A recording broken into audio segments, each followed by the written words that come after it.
This session is a whirlwind tour of the wonderful world of patient and public information, involvement, I should say, also known as PPI.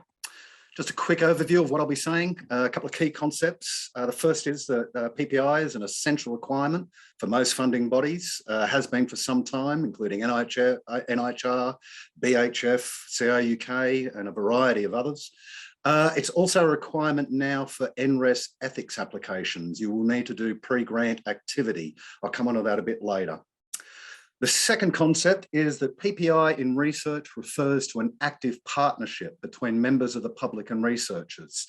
Keep these two things in mind, that it is an essential requirement and it's an active partnership, and you're doing well to understand PPI.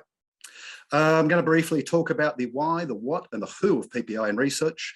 And if there is one thing that you take home today, it should be that you should start early. Seriously, start early. PPI isn't difficult in many situations. However, it does take time, it does take legwork, and you need to be starting your PPI at least somewhere between 8 to 12 weeks before your actual submission of your deadline.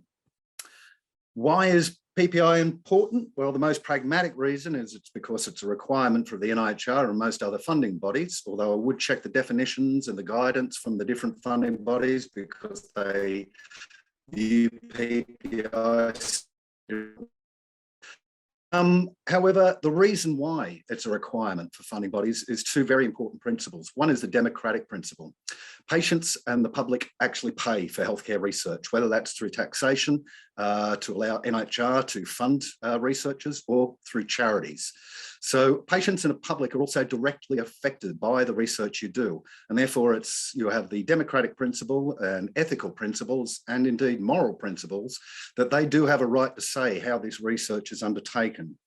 This is an accepted definition of why PPI is important for all major funders. Coming from research, I think this one is the more obvious reason, which is it actually improves your research. There is good evidence available that involving patients and the public can improve the quality and the relevance of your research. This can be done through improving recruitment rates to your study, evidence that interventions or a change in service, people are more satisfied with what they have, what the changes have been made, and certainly it improves the dissemination of your findings to a much larger audience than just academic. Defining the I in PPI, you will see a number of these different variations. We use PPI, but also the NIHR can use PI, which stands for public involvement.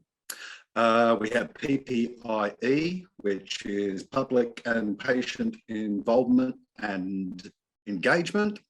Then we've got another one with another E on the end of it, that's experience. And slightly bizarrely, you will see, usually from CRNs, PPIEP, which stands for patient and public involvement, engagement and participation, which is a bit weird of what I'm about to say anyway. We basically have three levels of involving patients in research. The first is participation. These are people who are recruited to take part in a trial or study as subjects or participants. So they'll be consenting to be part of your study and will be providing much valuable data. However, they won't be involved in any way in any of the decision-making around the conduct of the study at all. The second level is engagement, where we start to become a little bit closer to involving the public and patients. This is where sharing knowledge or raising awareness about research or study findings, usually through engagement events or presentations. However, again, this is one directional. You don't tend usually to receive feedback or a great deal of feedback from these engagement events. So again, it's not seen as involvement. Involvement is the active partnership between researchers and the public. This means that PPI are directly involved in the decision-making about the research. I'll go through what bits PPI can assist with in regards to the decision-making about research very soon. The what of PPI? This is the most established definition of PPI from pretty much every funder. Public involvement in research is defined as research being carried out with or by members of the public rather than to, about, or for them. This definitively places the point that PPI are not research participants. You're not doing something to or about or for them. If you're actively involved, it should be with and by members of the public or patients. They can indeed not only be PPI contributors to your study, but also PPI, the NIHR and other funders allow for PPI co-applicants. So that increases their involvement, obviously, as their roles would change. PPI can conduct and disseminate research and a lot of other things. The Who of Ppi, basically, this one's a little bit more difficult because every funder has pretty much the same guidance. They define people, PPI people as patients, whether it be current, former, future. That's pretty much everyone. They can be carers, parents, teachers, guardians. They can also be drawn from public or patient advocacy groups and charities. And also people who use or health or social services. So basically it is everyone. The demarcation or the distinction between what is a PPI contributor and what is not tends to be that these people aren't doctors, nurses, clinicians, or managers who are directly involved in either the treatment or management of people. Essentially, as one of the PPI contributors has said, perspective of patients and the public, their knowledge, their experience, their views and expectations are different to doctors, nurses, clinicians, researchers and managers. This is because of what we call lived experience or experts by experience. Although a doctor, a nurse, a researcher can have an enormously comprehensive knowledge and be quite empathetic with patients and their patients that they see, they're not going to truly understand what it is to live with the condition day in, day out. They don't have the same experiences. They don't have the same thoughts. They don't have the same emotions. Knowledge of their condition, their own experience of care, the treatments, how service was delivered, or the experience of the care of others does count as lived experience, which is going to be over and above someone who does not have that condition or does not have experience in that area. These lived experience insights are very valuable for the design, conduct, and communication of findings. As a researcher, I have often thought that I have a great idea for how I'm going to run a study. I go and speak to people and they explain to me that actually I'm missing some very valuable points, such as looking at a functional or biomedical outcome in the research. However, they're more interested in their quality of life and satisfaction with the service. So changing what you originally did into something that is more suitable for patients and the public is A, good for your research, and B, good for the chances of funding. As another PPI contributor once said, researchers may have a textbook knowledge about different conditions, but unless they also have lived through it, there will be gaps in their knowledge, which is why lived experience is incredibly important for determining your PPI contributors. What do PPI groups do? A PPI group is a small group of people that you gather together who are going to contribute to your study. Now, by small group, it can be 2 people, 6 people, even more. It will depend very much on the research that you're actually doing. The composition of the group should be that they should be both that they have lived experience of the condition and a representative of people with the condition as well. If you're doing a study in primary care about the incidence of type 2 diabetes in middle-aged people, and you've got 4 older white men on the group, that's not going to look like a particularly good composition of a PPI group, given that Black and Asian ethnic minority groups have a higher proportion of individuals, mainly due to health inequalities. They represented on there as well. So you're trying to make your PPI group look as representative of the fields or the area of research under question.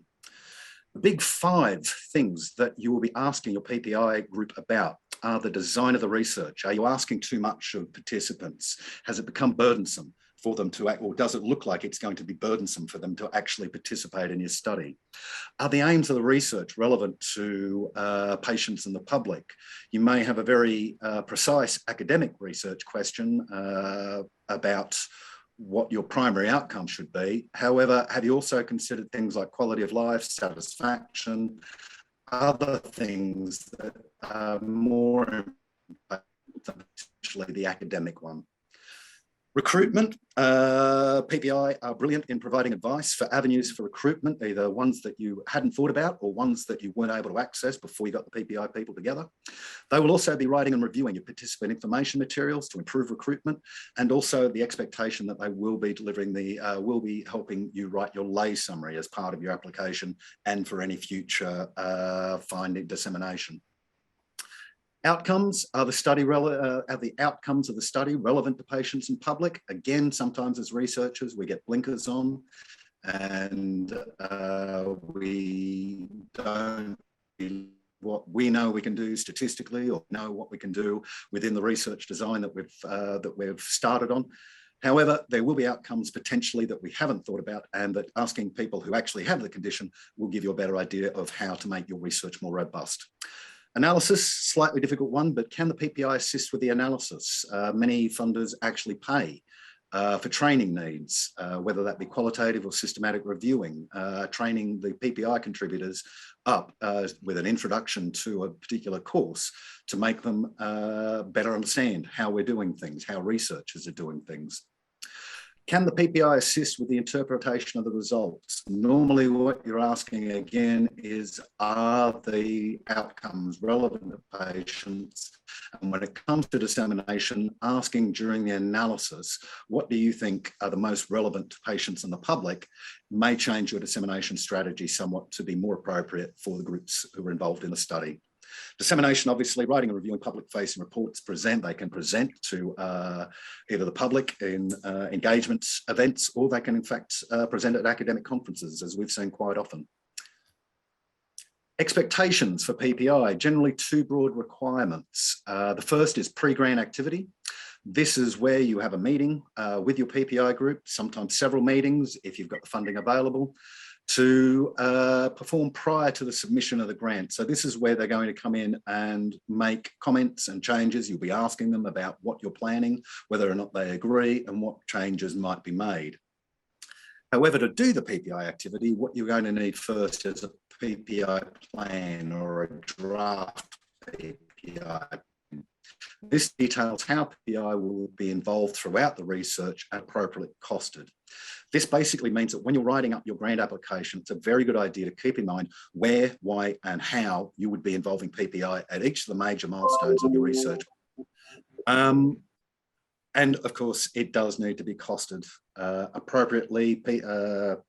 At committee level, normally a PPI representative on committee will look at what you've written about PPI, then go straight to your costings. And if your costings don't match what you've been suggesting you're going to do in your research, then that's going to cause problems for your chances of being funded. This quickly is the research cycle. So starting at the top right, you have identifying and prioritizing the research. Then we move into the pre-grant stage, prior to submission in the design pre-grant and developing proposal. If you're fortunate enough to be funded, then it will be undertaking managing the research, analysis, interpretation, through disseminating, and then back to identifying and prioritizing. From the RDS perspective, this is generally where we see most people trying to attach their PPI. This is both at the design pre-grant stage and developing proposal, given that it is requirement to do pre-grant activity prior to submission. But what we see of more is people bookending their PPI. So we're doing stuff at the start, we're doing stuff at the end. It's the middle bit. And again, this comes back to your PPI plan, making certain that at each of your milestones, you're in the PPI in the undertaking and managing of research. This can be asking them to review your participant information materials, for example, or it can be asking them more specific questions around the analysis of the research. So keep in mind that you are expected to do both pre-grant activity, undertaking, managing, analysis, interpretation, and dissemination of the findings with your PPI group within the research and before.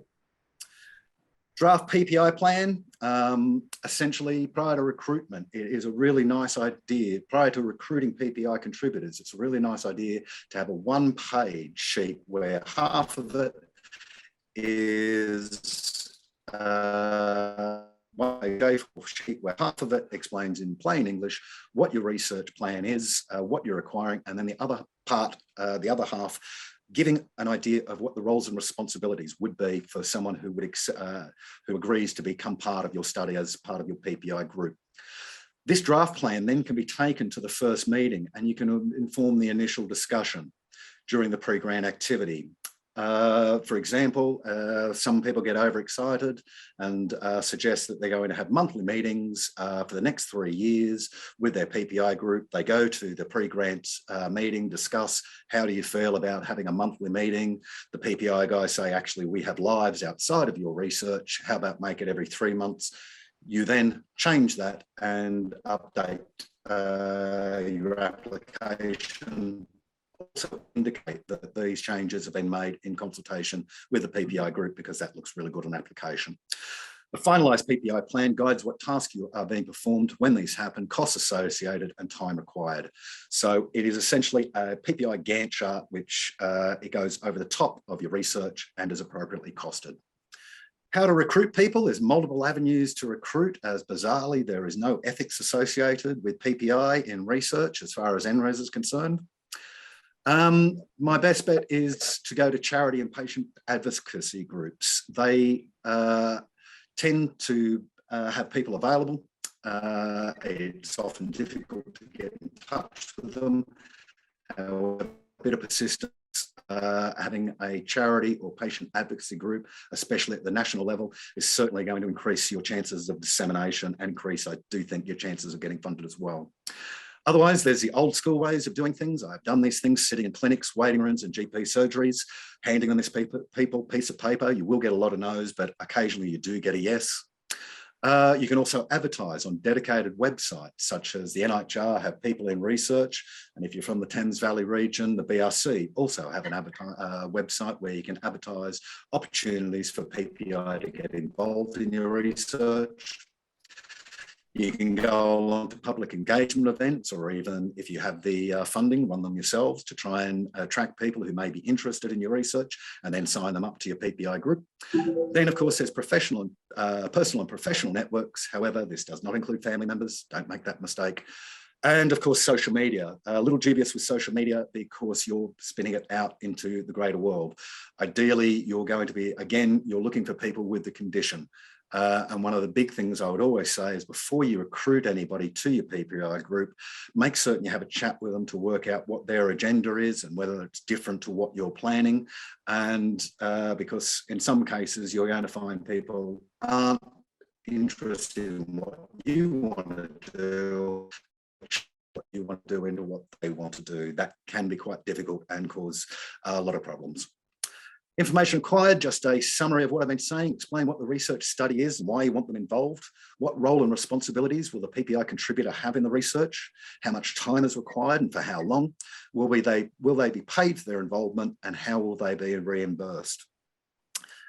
Something to definitely take home from this is PPI contributors is not as scary as you might think. We often find early researchers and even more established researchers becoming a little concerned because we speak a different language generally to the public. Then again, we often speak a different language to different disciplines.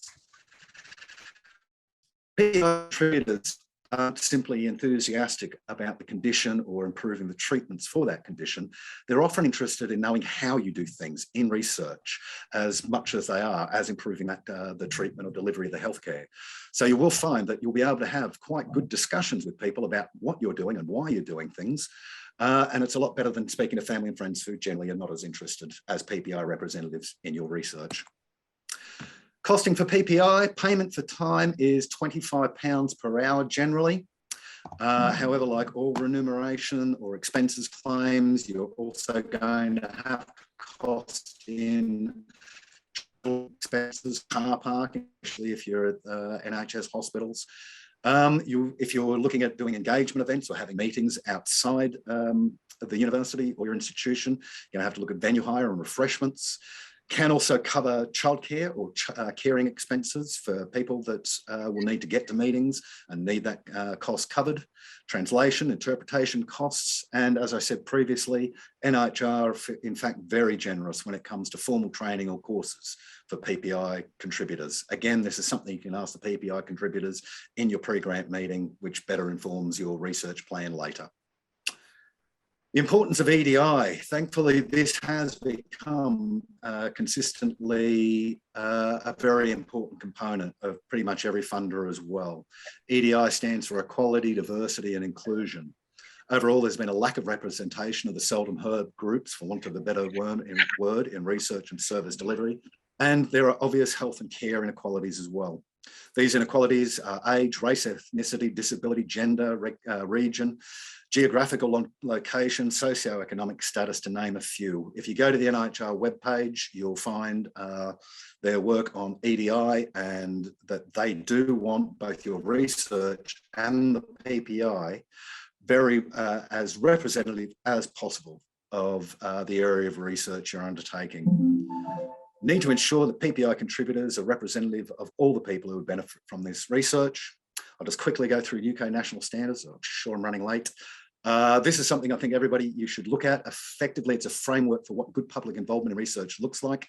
It gives you a very good understanding of the type of questions you should be asking people, the things that you should be thinking about before your pre-grant meeting, how you're approaching the PPI group, how you're going to run it.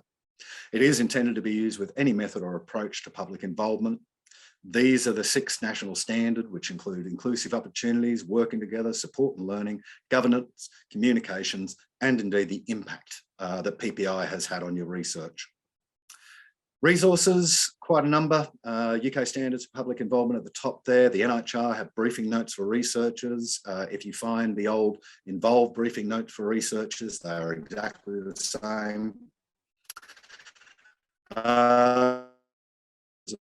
Public involvement as well. And if you go to the NIHR PPI research resources page, it's a one-stop shop pretty much for all of the NHS funding you require.